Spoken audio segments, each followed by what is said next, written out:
It's finally here, murder fans. It's the moment you've been waiting for.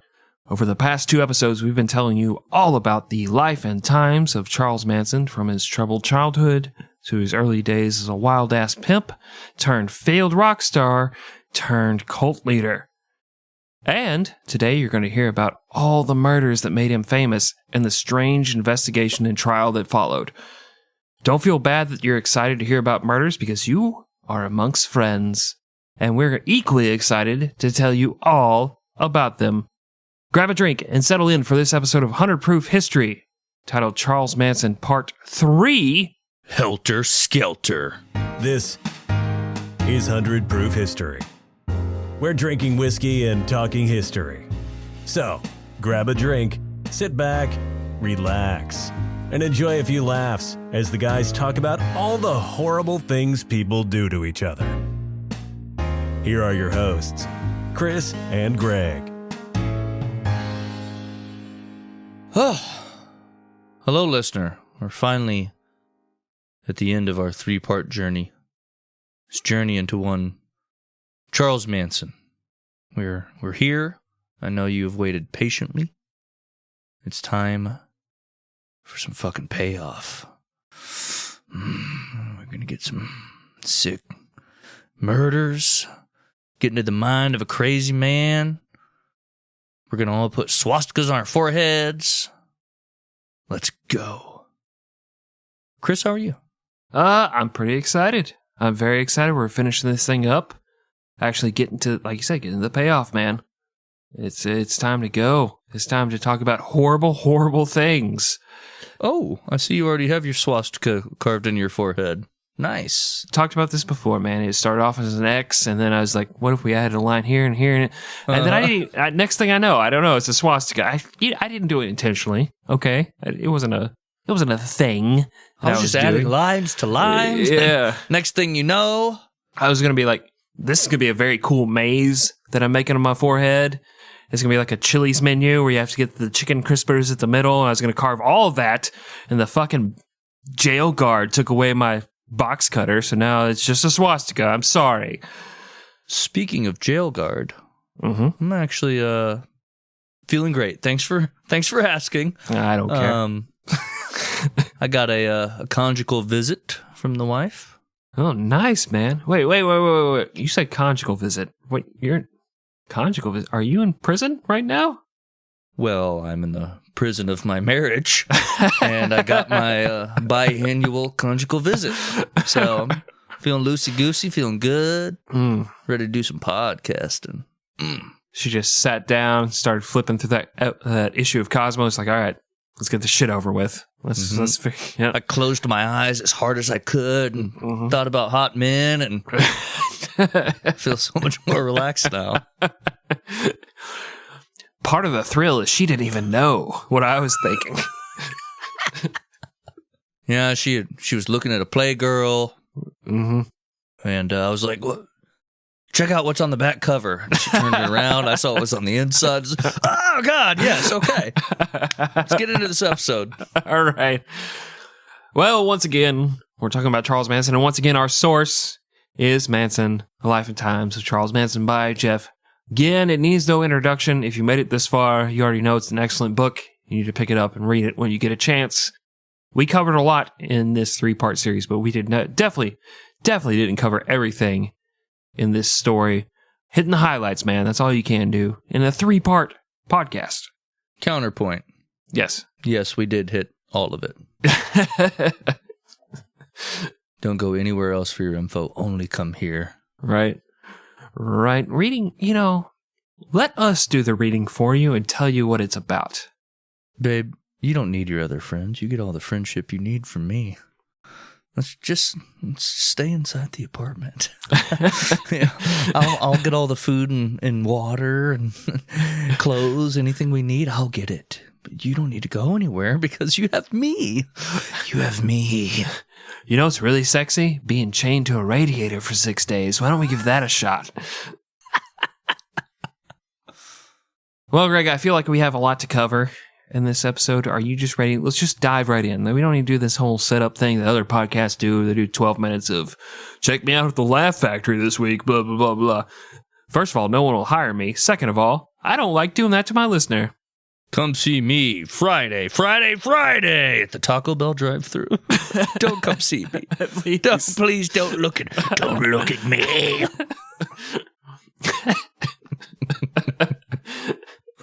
Yeah, all man, right. that sounds great. Let's start it. When we left you last week, Charlie Manson's friend Bobby Beausoleil and a few of his friends had murdered meth dealer / music teacher Gary Hinman over a drug deal gone wrong. After killing Hinman, they used his blood to write political piggies on the wall next to a paw print symbol they hoped would link the crime to the Black Panthers. Obviously, that plan worked, and no one ever found out that Bobby Beausoleil committed the crime. Greg, can I get an end of story? We'll just wrap it up after one point. Let's just call it a record. Man, can't believe he got away with it. He got away with it. How did we find out? I don't know. We were there. No, it wasn't me. Fuck you. We told you before that Charlie was an idiot criminal who was often caught with relative ease. Now take that idiot and think about the type of people who would believe he was a genius and would follow him. And that's how dumb Bobby Beausoleil was.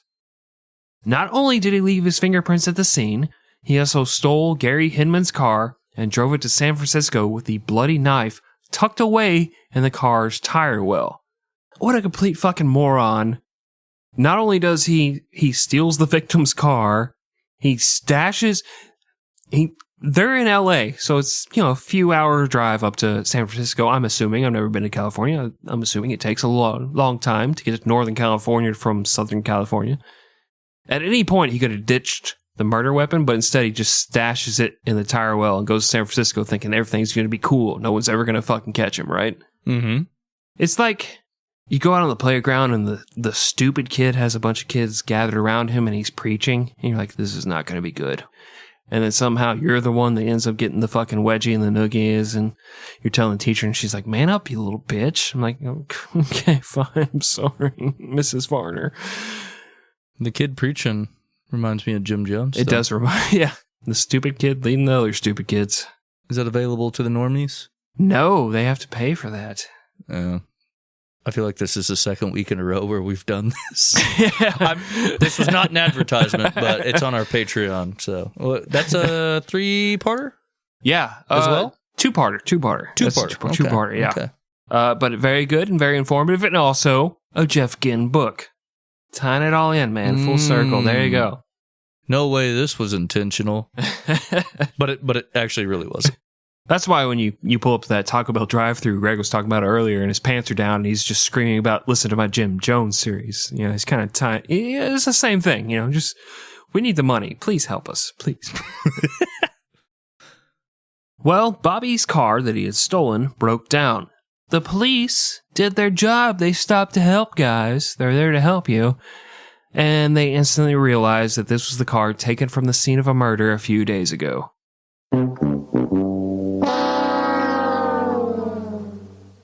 Bobby was instantly arrested for murder. Yeah, and at first, Bobby said he'd bought the car from a black guy. And when the cops said they had his fingerprints at the scene, Bobby said he had found Gary stabbed and helped him.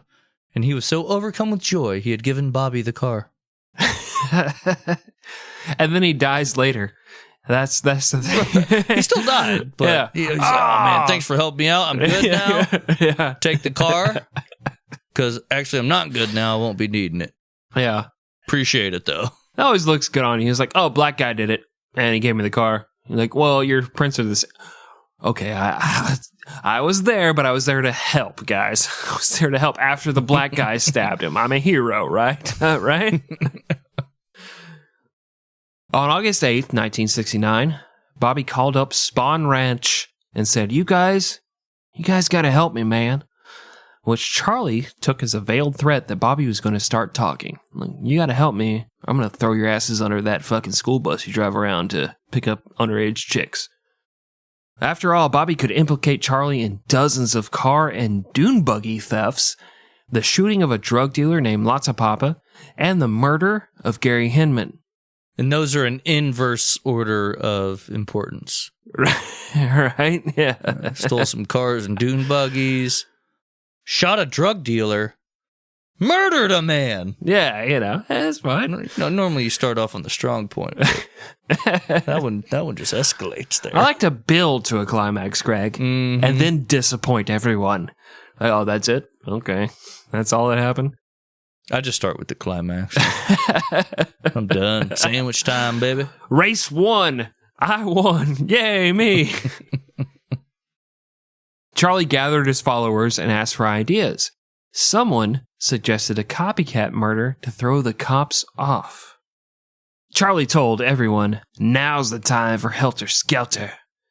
And then he put on the Beatles album, and it was playing Here Comes the Sun. He's like, fuck!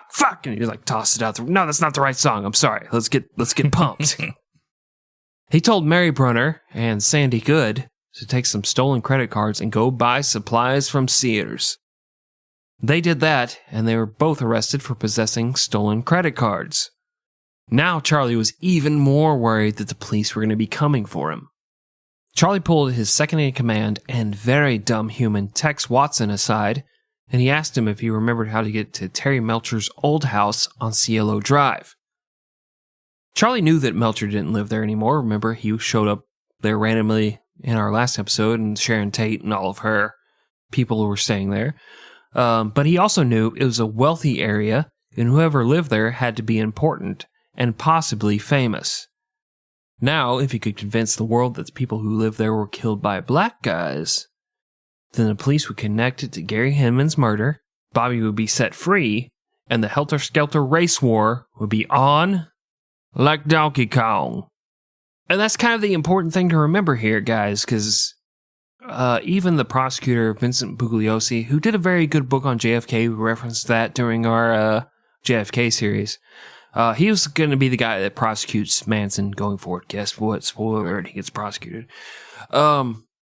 They tried to pin this all in that he wanted to start a race war, but really what Charlie was doing to begin with was trying to cover up for that first murder that he orchestrated by making it he's like, oh, they didn't believe it was the black guys then. I'll kill some more people and try and pin on black guys, and then we can relate those, and my guy gets free, nobody testifies against Charlie, everything's kosher, right? Oh, what? I thought you were making a point. I didn't know it needed me to be like, yep.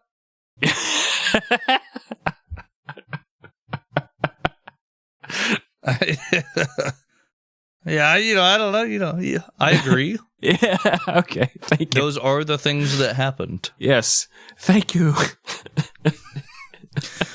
I appreciate it, sir. Should I go back to my room? Yes. Yes, be gone. I love podcasting. Well, Charlie picked 3 girls to go with Tex. There was Susan Atkins, who had been with Bobby Beausoleil at the Hinman scene and knew what kind of crazy shit to write in the victim's blood. There was Big Patty Krenwinkel, who was super shy, which made everyone think she was cold and unfeeling, and therefore would make a great homicidal maniac. She's just all shy because she got these fucking Wolfman arms. She's like, oh, please, no one notice me. I'm so hairy. Whoa!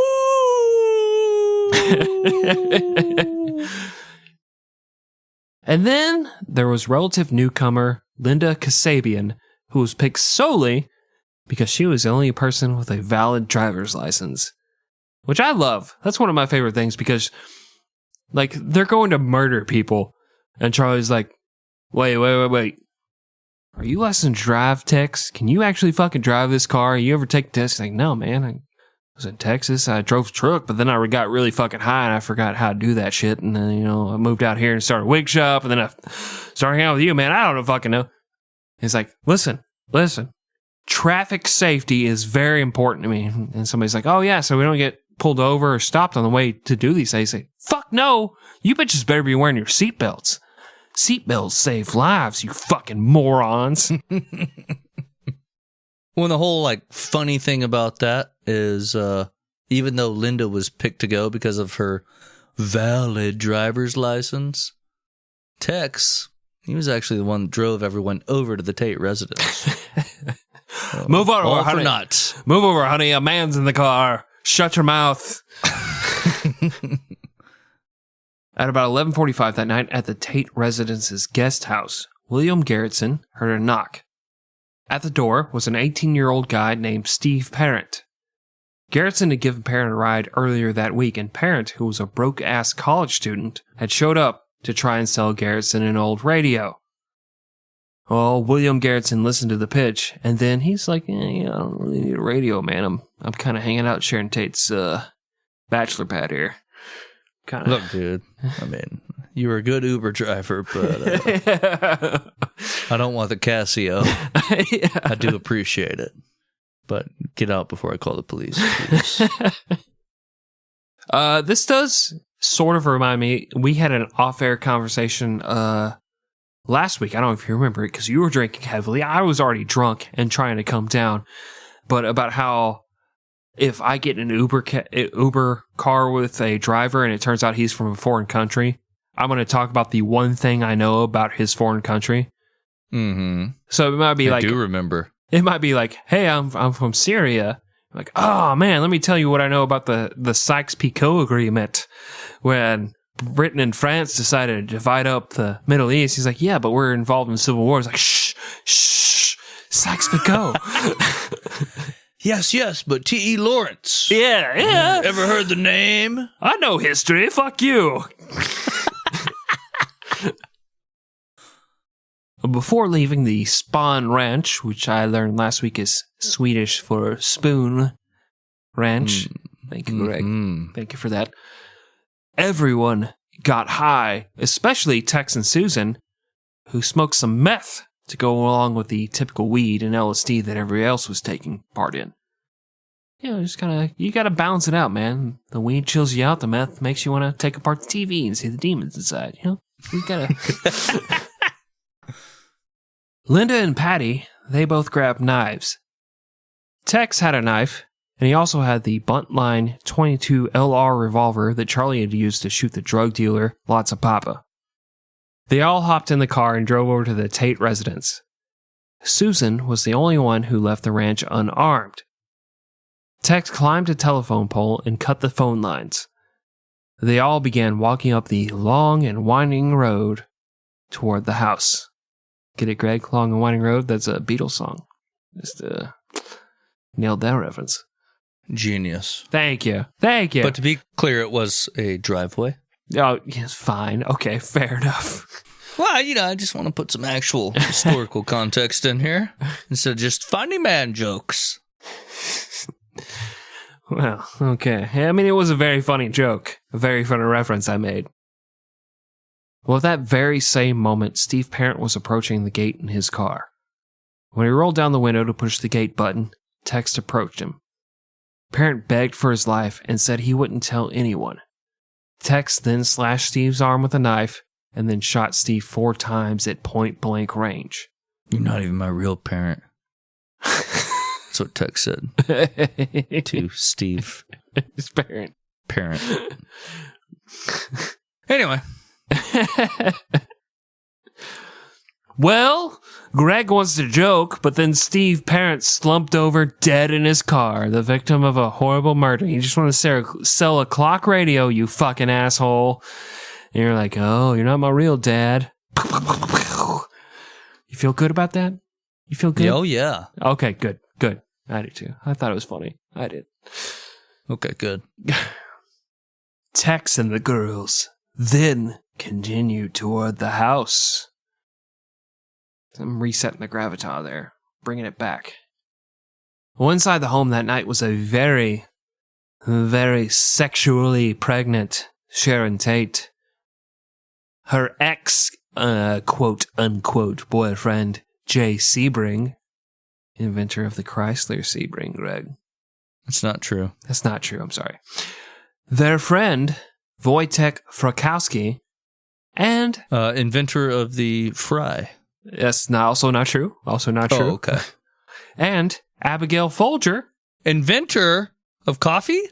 Oh, no, but she was heiress to the Folgers coffee fortune, Greg. Basically right on that one. Yeah, pretty Close much. Close enough. Once they were up at the house, Tex cut open a window screen and sent Linda to the end of the driveway to act as a lookout. Tex being the inventor of Texas. Yes. Okay, I'm done now. No, we need something. We need something to just keep it light. Go ahead. Tex, Patty, inventor of the patty melt. Inventor of the patty melt. Oh, goddamn, you son of a bitch. And Susan, inventor of the Lazy Susan, they all slipped inside the residence. It was too easy. Low-hanging fruit. Oh, well, the Lazy Susan is actually invented by Thomas Jefferson, who named it after a slave. It's kind of like, it's upsetting. So I'd rather give credit to this murderous bitch. Can I say that on the internet? Yes. Okay, cool. Just making sure. Once inside, they found Wojtek Frykowski lying on the couch. And as you will remember, he is the inventor of the fry. Mm-hmm. Also the inventor of tech. Wojtek. This joke has gone on too long. He's also Please a giant bear that loads artillery shells for the Polish army. I still need to get that tattoo. Listener, we're just trying to make stupid jokes because this is about to get really fucking terrible. It's just awful. I think we need that disclaimer right now as we're joking about all these people invented what they came up with because it's about to get terrible. But like most of history, you just think about it in black and white. Mm-hmm. Like black and white television. Yes. And it doesn't seem so bad. It seems, I don't know, kind of funny. Kind of like the honeymooners where he's always threatening to abuse his wife physically.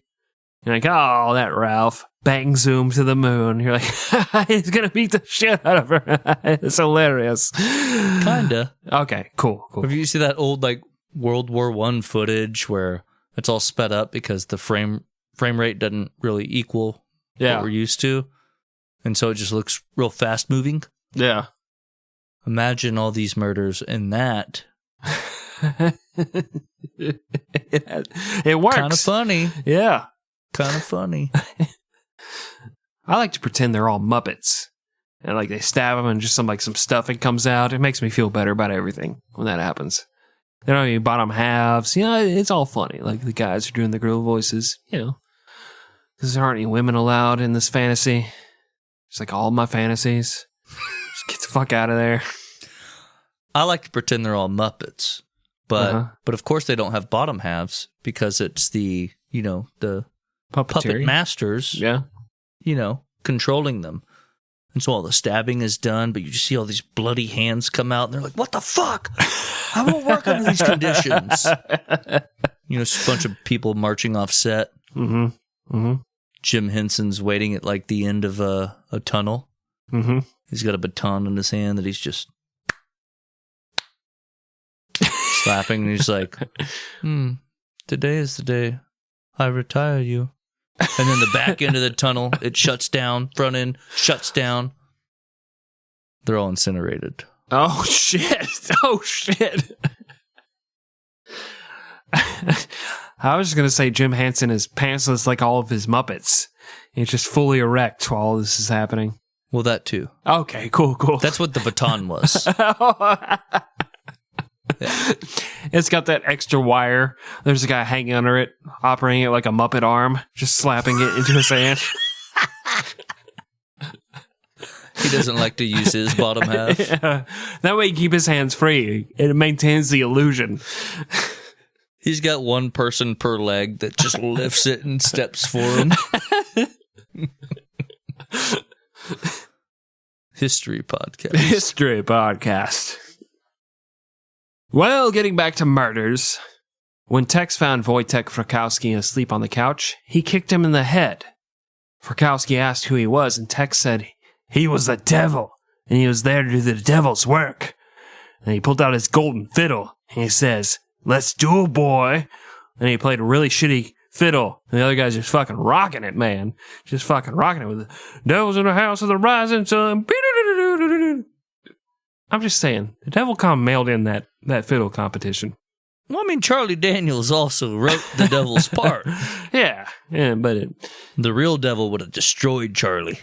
He already is, because Charlie Daniels is burning in hell. Oh my God. We just the one listener we had is a big fan of Charlie Daniels was like, nope, I'm out. That's it. I'm done with these fucking guys.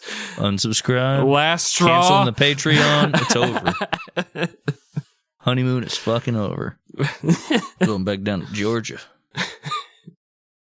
Well, at this point, Susan remembered she didn't have a weapon, and so she jumped out the window and sprinted down the driveway to get a knife from Linda. They're in a house. There's a knife lying around somewhere in the kitchen or something, and this dumb bitch jumps out the window. Hey, give me, quick, tag me in, bro. Dude, she's all hopped up on LSD. Yeah, and Susan was actually high on meth, too. Yeah, you're right. I guess that adds to it. Also, like we've discussed before, anybody who followed Charlie is kind of a fucking moron to begin with.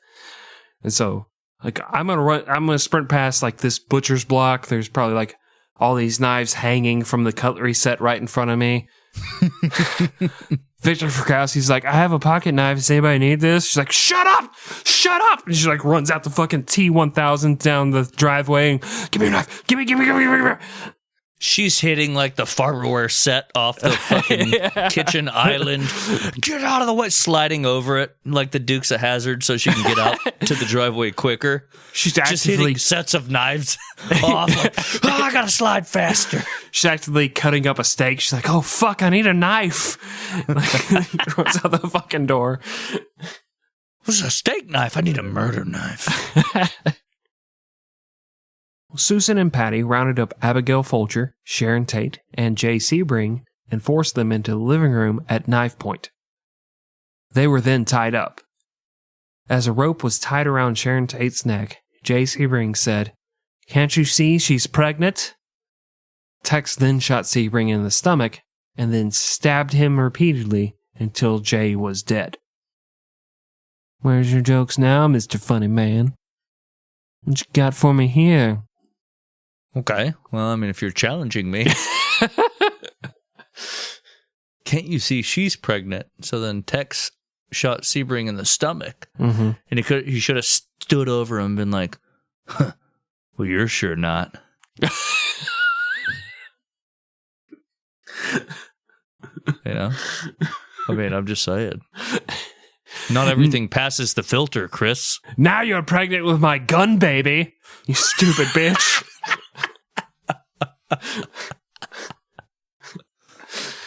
Oh, we're horrible people. What's wrong with us? Yeah, these are people's kids, dude. I don't know. They'd be dead by now anyway. Who cares? No, they wouldn't. Yeah, maybe. They're 25 in 1969. Spoiler alert, Charlie Manson just died a couple years ago. 4 years ago. Yeah, 4 years ago. Yeah. By lethal injection, maybe or maybe not. Stay tuned. Yep. Well, it was at this point that Wojtek Frukowski attempted to fight back, and he was actually able to push away from dumb bitch Susan, who was like, oh shit, this knife isn't good enough. Let me run to the fucking Bed Bath & Beyond real quick and get something better. But as he was fighting away, Tex shot Wojtek. But even then, Wojtek was able to stumble out into the front lawn. Unfortunately for him, Tex caught up to him, tackled him, and stabbed him to death. He's like, no, I was just kidding about having my gun, baby. I won't allow it. That's why I stabbed him. No. I'm not in the position of my life. I'm sorry. All due respect to the victims of these heinous crimes. Yes, of course. Of course. Abigail Folger was also able to break away and run, but big ol' arm hair Patty caught up to her and began stabbing her as well. Best part of waking up is when I fucked you up. That's what Patty whispered into her ears. Well, as she was whispering that in poor, sweet, innocent Abigail Folger's ears, Tex came over and helped her finish the job. And after stabbing Folger, Tex told Patty to go to the guest house and kill anyone there. And of course, she pretended to go and check, which actually spared the life of William Garrettson, the dude that, was getting the radio sold to him, the Uber driver, if you will. Right. He's like, get the fuck out of here. And he's like, this is probably the worst thing that's going to happen to me tonight. guy just showing up and trying to sell me a radio at 11:45. He gave one ride. Yeah. You know, he accidentally signed up for Uber. He misheard his friend. He was trying to sign up for Grindr. But he wanted to, well, fuck, I guess I'll follow through with this, and just gave him a ride. And then, of course, it's like, I've made the biggest mistake of my life, because this dude's coming back, like, up to the fucking house. Yeah. Trying to sell me a goddamn old radio? Yeah. I'm just trying to get a little fucking dick? God. And then now there's murderers. Worst fucking mistake ever. Show him all the features. Like, look, it has an alarm on it. You can set it in the morning. I thought you were over here to suck my dick. And vice versa. Is that not what's happening? No, man, it's about a radio. This is the worst goddamn day of my life. You know that, right? And the last to die was Sharon Tate. Susan held her down while Tex stabbed her. Sharon sobbed for her mother as she died. Susan then dipped a towel in Sharon's blood and wrote "pig" on the outside front door. Hey, Greg. What's a pig's favorite karate move? I don't know. It's a pork chop. I'm sorry. I'm just trying to... Perfect timing for a joke. I'm sorry. I'm sorry a pregnant woman just got stabbed to death while she begged for her mother. I just want to lighten the mood, bring everybody back up. You know, everybody's like, oh, I feel terrible now. I've been laughing this whole time. Well, we're now back even keel. Yeah, everything's great. Matter of fact, we're actually happy now. Yeah. Thank you for that. It's the same joke I told at her funeral. It did not go over very well there. I'm sure it didn't land just now either with you guys. It's fine. Someday somebody's gonna be like, man, that was really good. Brought my spirits up. Thank you, Chris. Well, Tex, Susan, Patty, and Linda all fled, but they also stopped in some dude's front yard to rinse themselves off. When that guy came outside, they tried to say they were just there to get a drink, but they were fucking covered in human blood. So he didn't quite believe that story. I'd be thirsty too after I murdered a bunch of people. Okay, I understand. Makes sense. Give me the hose. Yeah. As they sped away, that guy wrote down their license plate number. Somewhere along the way, they also ditched the Buntline revolver. When they got back, they found Charlie waiting at the Spawn Ranch. They told him what had happened, and Charlie got back in the car, drove back to the house, and began wiping it down to eliminate any fingerprints. He put a towel over J.C. Bring's head and draped an American flag on the couch next to Sharon Tate's body. Now, he was just 100% satisfied that this would help bring about Helter Skelter, so he left and went back home to go to bed. Like, hey, you know, this guy's got a towel on his head. She's got a flag next to her. Obviously, they're going to think this is a racial thing. Right? Right, guys? Of course. Who wouldn't? You see that? It's like, huh. Oh, yeah. Definitely Black Panthers did this, or I think. Yeah. Yeah, it definitely reminds me of John Brown's story where he's trying to start the uprising and, you know, free all the slaves, but no one knows what the fuck he's doing because there's no messaging. And then the first everybody to join in. Yeah, and the first person he kills is a freed black guy, so everybody's like, what the fuck is this all about? You know? That's what it reminds me of, because Charlie's just like, oh, they'll connect the dots like I have. They've all listened to the White Album. They know what Helter Skelter is, like I do. Crazy fucking, you know, LSD motherfucking Charlie's gonna, you know, all of our brains work the same. Of course. Yeah, fucking moron. Helter Skelter, Hitler Skittler, whatever. You know, they'll fall in line.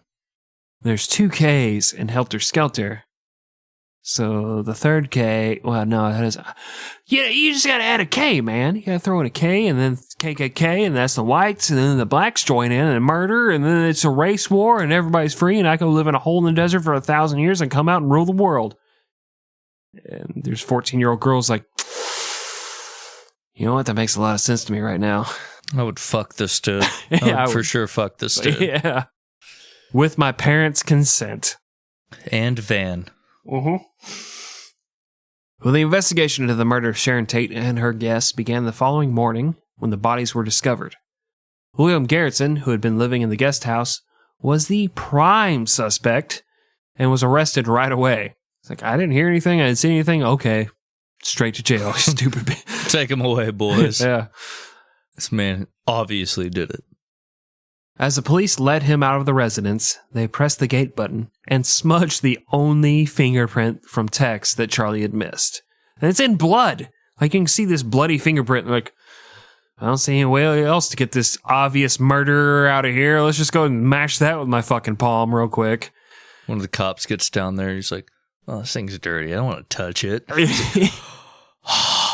Uses like a cloth to buff it out real quick before he actually touches it. Reaches inside his detective trench coat and pulls out a container of Lysol wipes, just kind of greases it off real quick. Actually touches it with the Lysol wipe and smears it around as he's pushing the button, just in case. Uses some little hand sanny after he touches it. Just like, oh, COVID is a thing, guys. I mean, since we're being anachronistic, we might as well go all out. Right. And then he beams up to his personal spacecraft in the sky. Fucks his personal manservant. And anal probes William Garretson. Okay. This is how we find out the crime, fellas. What if that was the case? All those anal probes were space detectives, and they're trying to solve all these unsolved murders by anally probing people. Did I just come up with a TV series? I don't know, but here on Earth, you call me Detective Main Host. Because butts and... Yeah. Probing. Anyway. Probing, yes. Anyway. Yeah. My penis. My penis. I feel like anytime we're floundering, like we're just flopping around, we're that fish out of water is struggling to survive, like, please give me some water, I'm dying. My penis. I just... breath of fresh air. Yeah, it's back. We're back. Yes. Never lost it. Well, that afternoon, Charlie woke up, turned on the TV. The Tate murders are all over it, but for some reason, the fact that the victims were white and the word pig was written on the door didn't automatically make everyone say, holy shit, this was the Black Panthers. He then realized that the police hadn't connected the Tate and Hinman murders, so he was going to have to go out and do it again. Oh, no. That night, Charlie, Tex, Linda, Susan, Patty, Leslie Van Houten, and borderline mentally... almost said it. Borderline mentally handicapped Steve Clem Grogan hopped into a sedan and headed for L.A. And on this trip, Leslie and Steve, they hadn't been there the night before, so this was their first time going out. But this time, everyone kind of knew what the deal was. They were going to go kill somebody, as opposed to the night before, where it's like, well, just follow Tex around. This time, Steve and Leslie, when they joined in, they knew what was happening. And also, there had to be some laps sitting in that car. This is like 8 people in a sedan. Like, if somebody had to be sitting... Yeah, I bet you Charlie was sitting in the middle in somebody's lap. Like, whee, this is the highest I've ever been. Look, staring over the dashboard, he can finally see the road as they're driving. Well, they were all high on the marijuanas. And once again, Tex and Susan had smoked some meth before heading out. Linda, who had the valid driver's license, she drove, while Charlie barked directions to her and called her stupid if she missed one of his random wild-ass meth LSD-infused turns. Here, man. Hey, here, turn here, man. And just fucking called her stupid, slap her in the face. Cool guy stuff. That's what cool guys do. Well, eventually they wound up in the neighborhood of Los Feliz, which Greg means the happy, and it was a quiet, upscale neighborhood. It was time for round 2 of Helter Skelter. And that feels like, Gregory, a good place to take a break. We'll come back to round 2, wrap this thing up. We'll try and get you guys through this. There's some horribleness. And I feel like we've done good getting to this point. Just keeping it light, keeping it airy, while people are stabbed to death by methed out fucking hippies. But we're going to try and keep that trend going. Wrap up the story. Make you feel good. with my mouth. And we'll be back after this. But you mentioned wrapping it up. Yeah. I don't want to, baby. I promise I'm clean.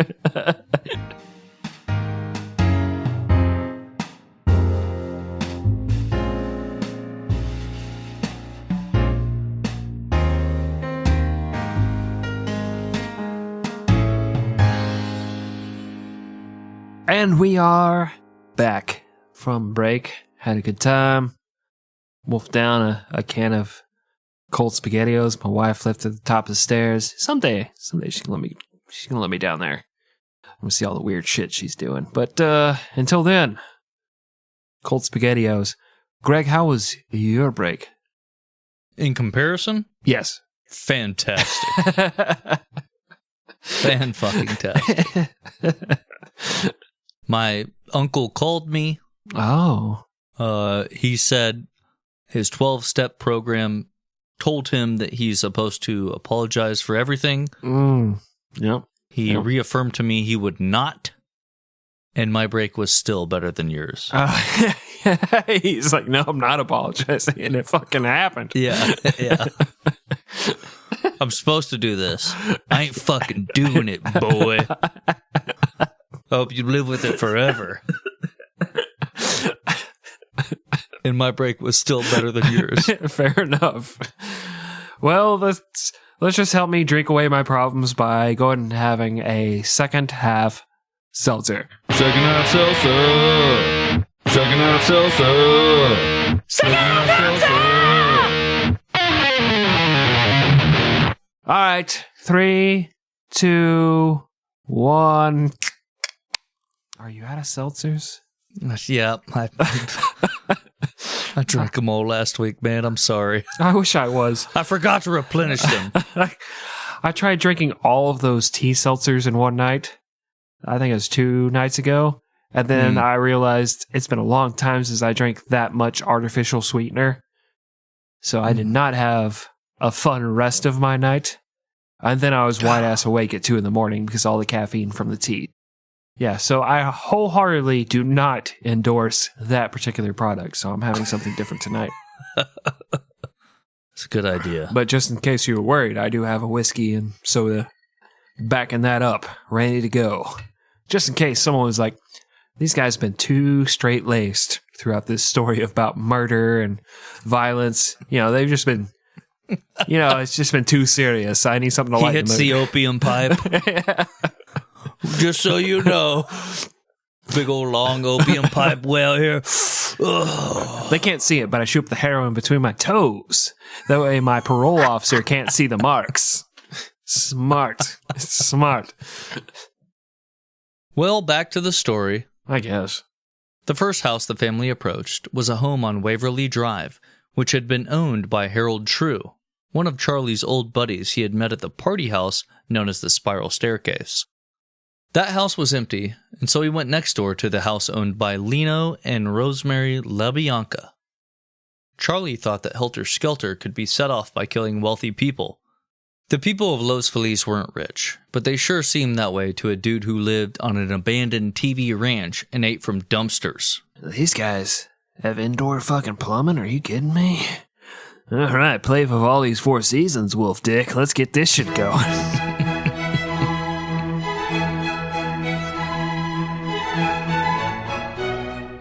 Yeah, actually, some people theorize that Charlie wanted to kill Harold and his roommates because they had refused to let him crash at their place in 1968. But there's not a lot of evidence to support that. It's just kind of like anytime you fucked over Charlie, they're like, oh, yeah, he's probably going to try and kill you. You know he did this because of you. Yeah. Make them feel bad. Just kind of feel shitty about themselves. Like every time they started getting like real high and mighty, it's like, hey, calm down. Calm down. I don't care how good you made that fucking souffle. You know Charlie Manson killed a bunch of people because of you, right? God damn it. Every fucking time, Martha. God damn you. Like Eric Klebold, he sent that Valentine's Day treat to the girl in 3rd grade, and she was like, oh, well, sorry. I've got a boyfriend. His name's Chad Chaddington. Oh, no. And then him and his buddy went on to kill people at Columbine. She might feel like that's her fault. Yeah.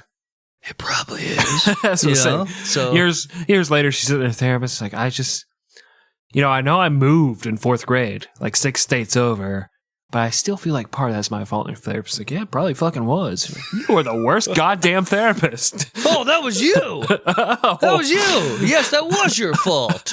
I've always wondered. Because I had to carry a clear backpack to school for a fucking year, you bitch. You ruined my whole high school experience. Oh, that's over the line, Chris.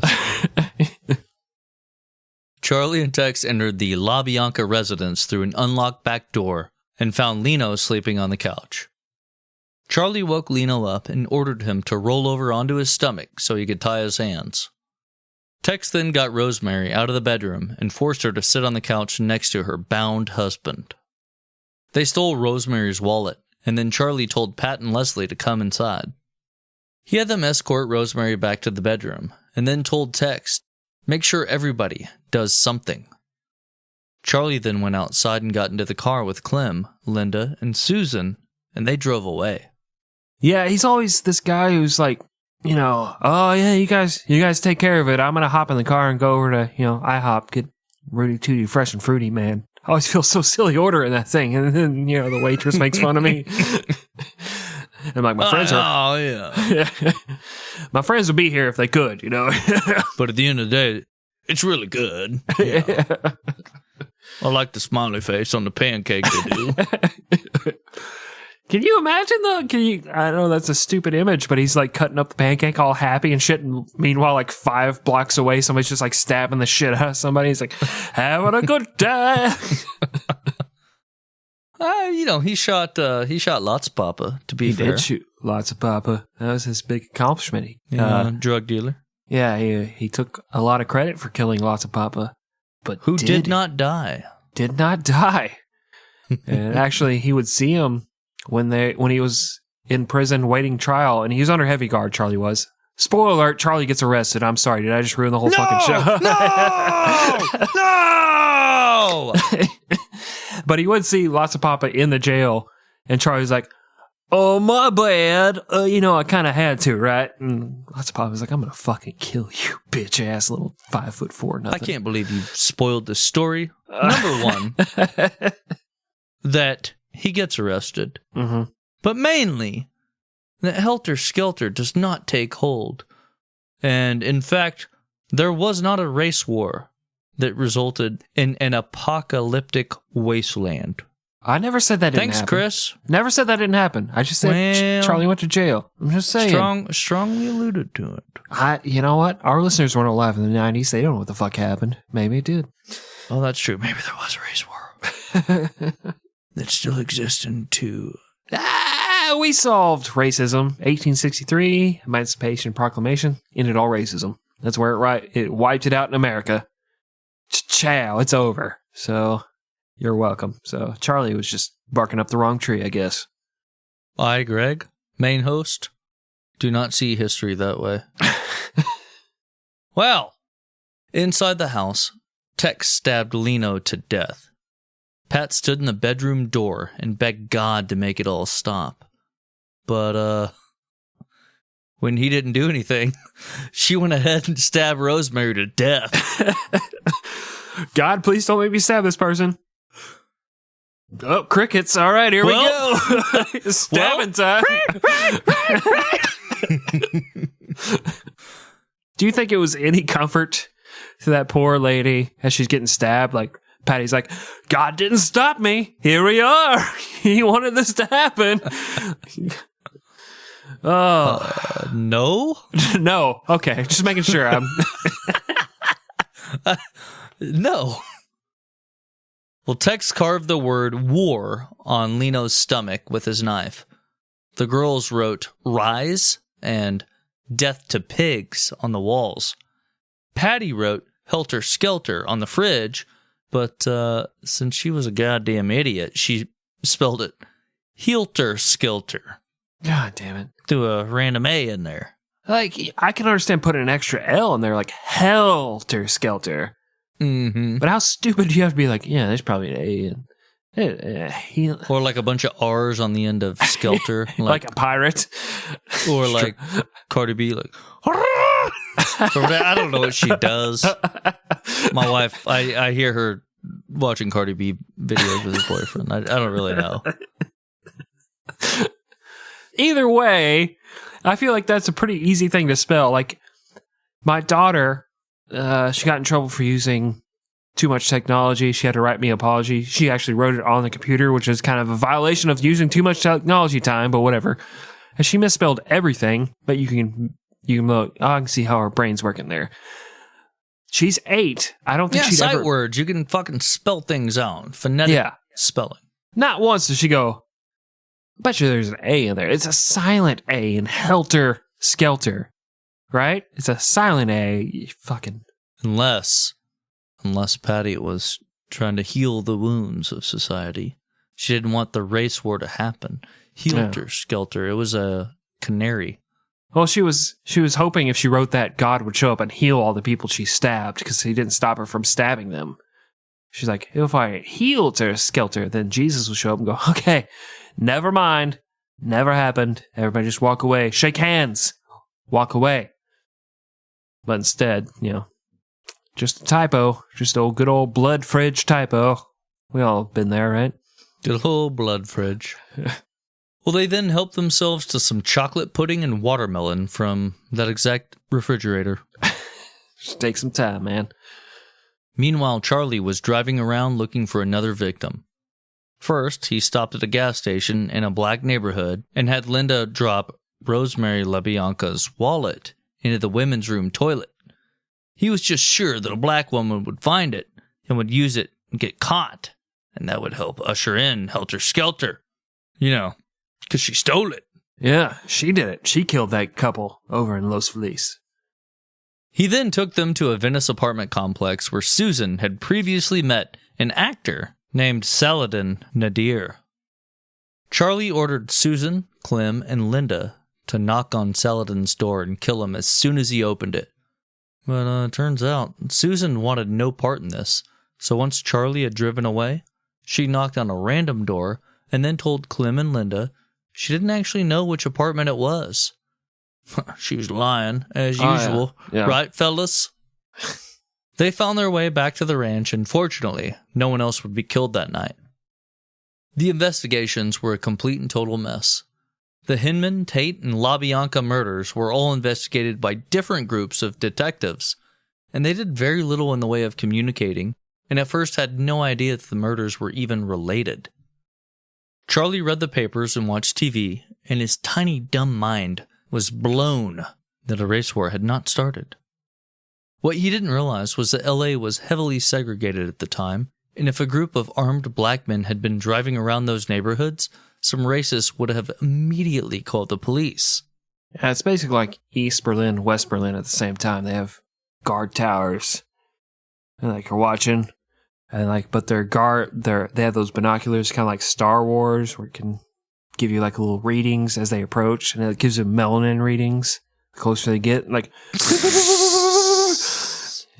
as soon as you cross over, I don't know, the threshold, that Charlton Heston tan. Once you get past that, you're like, stop him, he can't come here. Okay. One of the main accomplices, Linda Kasabian, ran away back to her estranged husband, leaving her daughter with the family in the process. A few days later, the police raided the Spawn Ranch and arrested all 26 members of the family for auto theft. Yeah, they had found about all those dune buggies and cars they've been stealing to go live in their hole in the desert where they turn into fairies and wait for the end of the world so they come back and rule it. So that's why they went there. Yes. Thank you. Charlie was actually relieved when he found out what the charges were. But turns out the police had fucked up the warrant. Everyone was released 2 days later. Yeah, and when the ranch was raided, the county took custody of all of the kids. Linda, who had abandoned her child, was able to contact them and get her daughter back. But of course, she didn't mention anything about the murders. Yeah, this kind of reminded me of the Jim Jones story again, where we talked about people just straight up leaving Guyana and leaving their kids down there to escape. And like, we'll sue somebody to get our kids back later. You know, and unfortunately that didn't work out for them, but it did work out for Linda, luckily in this case. On September 1st, a 10-year-old boy found a .22 LR caliber revolver with 7 spent casings and 2 live rounds in the cylinder in his backyard. He picked it up carefully so he didn't smudge any fingerprints and took it to his dad, who called the police. Dude, this is the break in the fucking case. Right? It's done. Yeah, we got him. We fucking got him. Well, the police, they were super disinterested in the find and tossed it in their property section. You know, we just had a bunch of people shot with the .22 LR. It's not a super common round. It was in this area, but it probably wasn't this gun. Stupid kid. Shut your mouth. Not maybe the most common round ever in this country. Yeah. At this time. I do like that the kid he'd watched a lot of Dragnet on TV, so he's like picking it up by the barrel, like a pinky thumb combo, like carrying it to his father. Like, don't touch the trigger or the handle, Dad. You might smudge the fingerprints. And we just talked about these cops are like actively like wiping down a crime scene as they fucking leave. Because like, we got our fella. We got him. Says something about policing and America, Greg. It's topical. Tying it back in. See how I did that? You know, like he did, preservation of evidence. Yeah. Picking up the barrel with the pinky and thumb. So, I mean, that's just kind of my routine day to day. I mean, I would love to add the middle finger to that equation, but it's just, you know, it's not big enough for that. The barrel is not long enough. So I constantly have to grab my dick like it's evidence, you know? And hold it up in the air. Anyone? Walk to the police station just holding that thing up. I'm sorry, officer. I need to show someone this. It's very important. Well, I just mean from the base of my torso. Oh. I can only pick it up like it's evidence. I can't really manhandle the thing.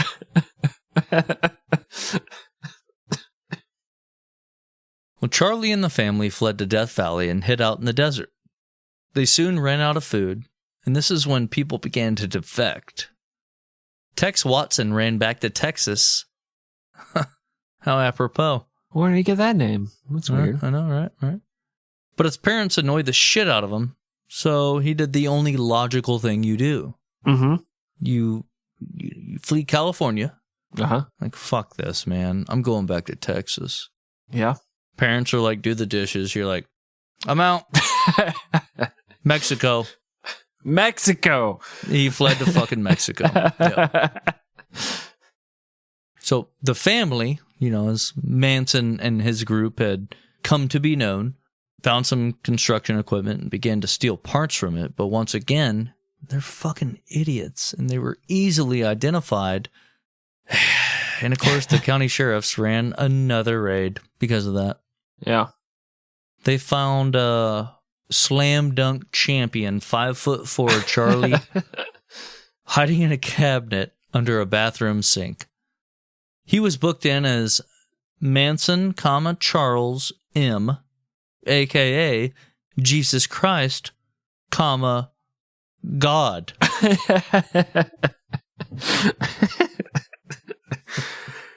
What's your name? I'm God. What's your last name? Jesus Christ. What's your real name? Charles. Real last name? Manson. I'm sorry. I'm so sorry. I don't know about you, but my God can definitely fit under a sink in a bathroom cabinet. That's what I'm thinking about God every time. And just like peeking out. Don't catch me, Daddy. And the cop's like, get the fuck out here. And he's like, oh, I'm so sorry. And he just kind of crawls out meekly. Are you God? No. Oh, okay. We're looking for God here. Okay. Get out of here, you. Scram, you rascal. Yes, sir. He's fucking... The same cop pulls open the drawer next to the cabinet, and there's a hairdryer in there. Are you God? No answer. Oh, thanks God. When one of the newer members, Katie Lutzinger, was questioned about the stolen construction equipment, she out of fucking nowhere told the police that Susan Atkins had helped kill Gary Hinman. Like, she's just that disgruntled that she's like, yeah, that equipment. Hey, this bitch fucking killed someone. Right. Well, it's the first family member that has any sense, because she hated being a part of that family. Like, she kind of got talked into it. She shows up and like, this kind of sucks ass. We're living in the desert. But she was new. She didn't have time to really get indoctrinated. Yeah. As soon as they hook her up, she's like, I will roll immediately. That bitch over there, you want to know what she did? That bitch's been stealing cable for years. That bitch killed somebody. Killed him. Well, of course, the police rushed to question her. Susan figured Bobby Beausoleil had snitched on her, so she told them the whole story about the murder of Hinman, but basically said she was just there and Bobby had done the whole thing. Susan, like the genius she was, then went back to jail and told her cellmates all about the Tate and LaBianca murders. They promptly ratted her out. Yeah, why would a criminal give up another criminal? It's not like they have anything to gain, you know. Okay, most famous murderer in America right now. I don't know. Maybe just... You see all these dummies do this to each other. Chris, when you and I start a cult and we start the purge we're talking about. We're not telling the listeners about the purge yet, but the purge. Okay, yeah. We're not going to be this dumb. No. God. I already know you're going to kill me first, so I don't care. I don't care what happens after. I know what's happening here. It's all going to be pinned on you, though. Yeah. It all began to unravel for Charlie and the family right after that. Straight Satan's gang member, Donkey Dan DiCarlo, was arrested and told the police about how Charlie had bragged about the killings and his plans for Helter Skelter. Susan agreed to testify before the grand jury to implicate Charlie by saying he ordered the killings. When if you guys remember back, there was that whole gun that was thrown away, right? Oh, yeah. Well, the guy whose son found the gun called the police to say, hey, I think that might be related to those murders. Rosemary LaBianca's wallet was found in the toilet and turned in when it was finally cleaned in fucking December. That's 4 months later. 4 months later. How bad does it have to be? 4 fucking months later, they finally cleaned their bathrooms. Like, gas station bathrooms are bad, but I can't imagine you go in there and they have that sheet. It was last cleaned by Steve, 2003, right before the market crash or whatever. I hate all of you. I'm going to kill myself. That's the last thing on note on there. And you're like, this bathroom might not be the best place to be in here shooting up heroin. I'm just saying. We need to find a cleaner bathroom. That was the thing. It said last cleaned by Lino LaBianca. Oh, shit. Oh, shit. So, it had been a little while. The irony that her wallet ended up there. That's why it had been cleaned so long. Yeah. Is this guy ever going to fucking show up for work? Jesus Christ. I tried calling his wife. She didn't answer. That fucking bitch. Always covering for him. Well, simultaneously, Susan Atkins withdrew her testimony, but it didn't matter because they had evidence to support the story that she had already told. She, Big, Harry, Patty Krenwinkel, Leslie Van Houten, and Charlie were the first to be charged with murder. Tex was also charged because he had found his way back to Texas again from Mexico, but they were dragging their feet about extraditing him. Yeah, and you think Texas is like, let's fucking frown that state. And we're very proud of that, by the way, here on 100 Proof History. But... Whoa. But his cousin was the sheriff in the county where he was finally arrested in Texas. And he's like, I don't think he actually did the things you're saying, fellas, out there in California. So we'll send him there and we damn well feel like it. Well, and wouldn't you know it, the trial was a goddamn circus. Charlie showed up on the first day with an X carved in his forehead and said, "You've created the monster. I'm not of you, from you. I have X myself from your world." The next day, the girls showed up with X's on their foreheads as well. Charlie tried to defend himself, but the judge said he was too stupid to do that. Eventually, Charlie was given a lawyer named Irving Kanarek, whose main strategy was to ask long, drawn-out questions and object to literally everything.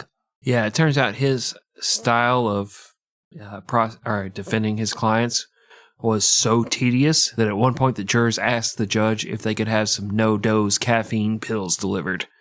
Because he was just, objection. That boring. Yeah. Charlie met with the girls in the defense attorney's room each morning before trial, and that's where he'd give the orders for the day. So during the trial, Charlie might say something which would prompt the girls to chant, or he'd have a planned outburst and call people liars and the girls would join in.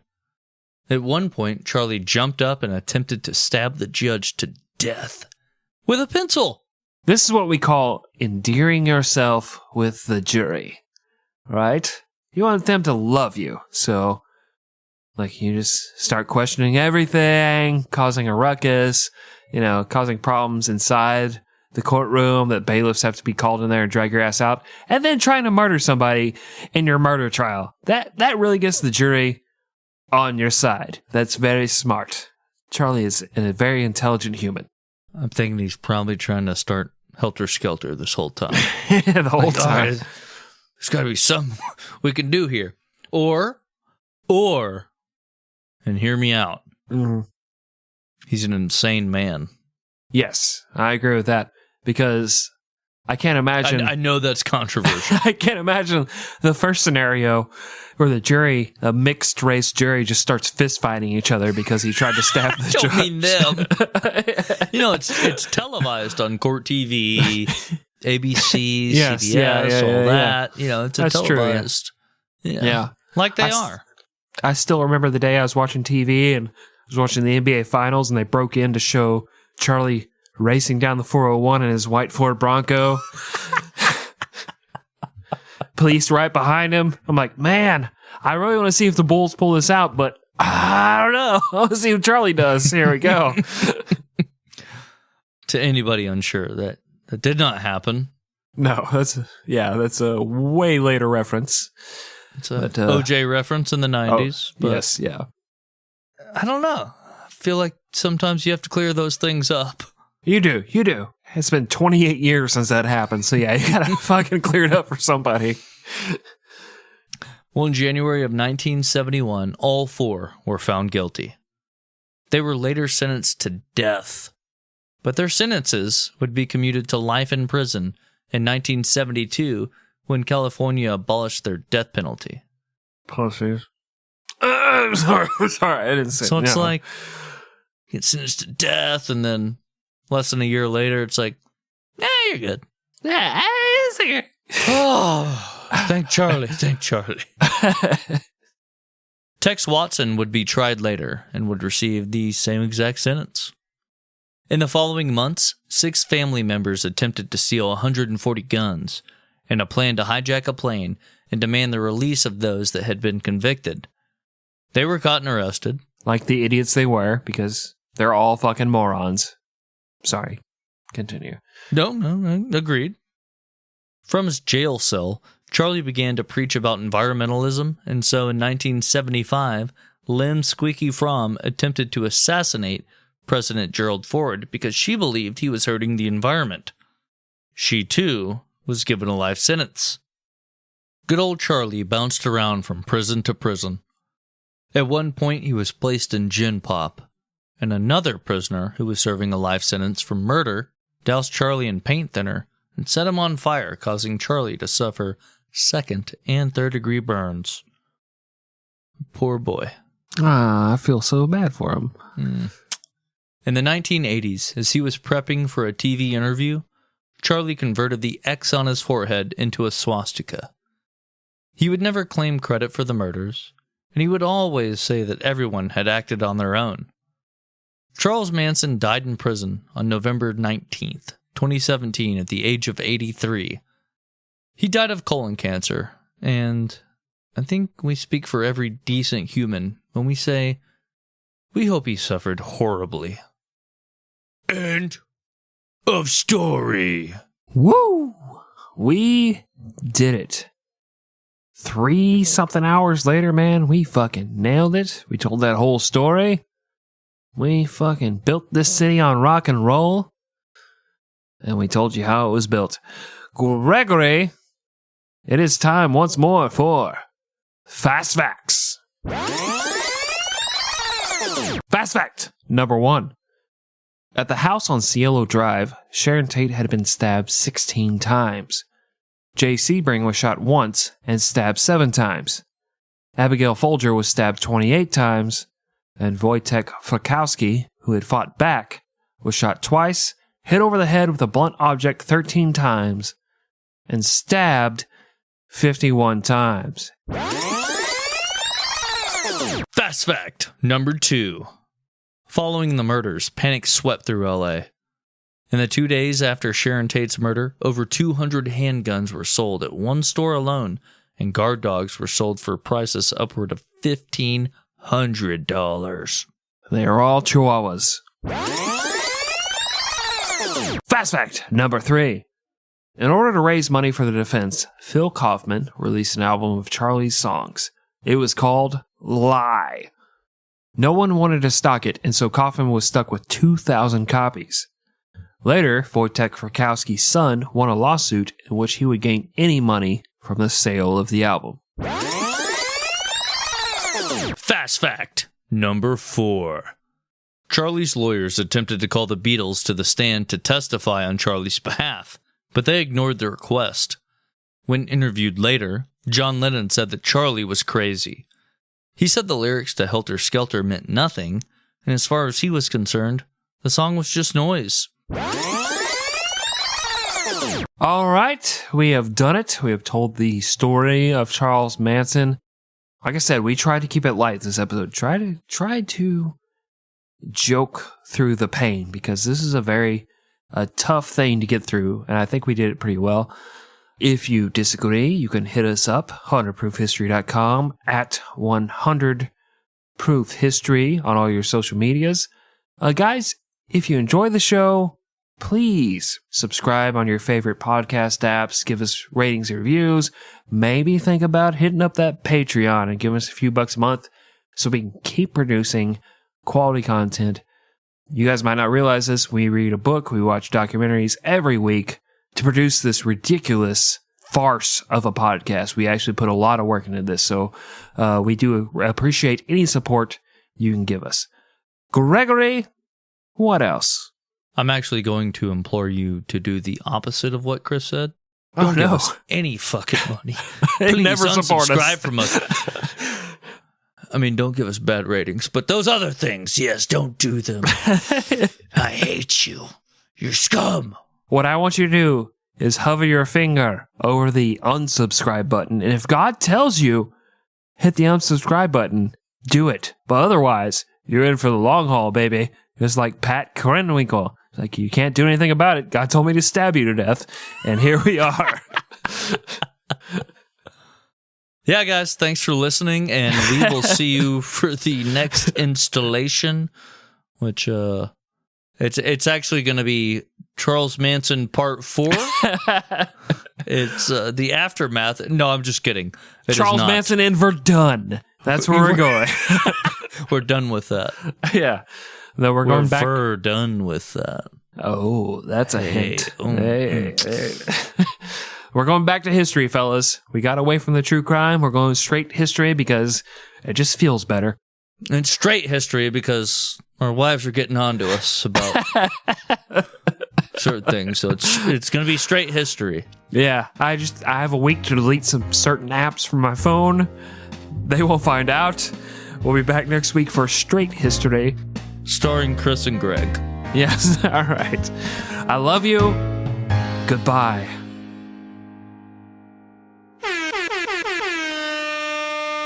Sorry I lashed out at you. It's okay. No! The nerds never watch football in their goddamn lives. And if they did, it's only because their dad made them. Yep. Sat him down and said, hey, boy, I want you to be like this. More like me. Take off that goddamn dress and watch football, for Christ's sake. Did I make a noise moving my phone? You know you did.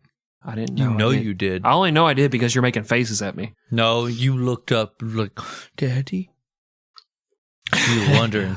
Did you catch me with my Nintendo again? Did I disappoint?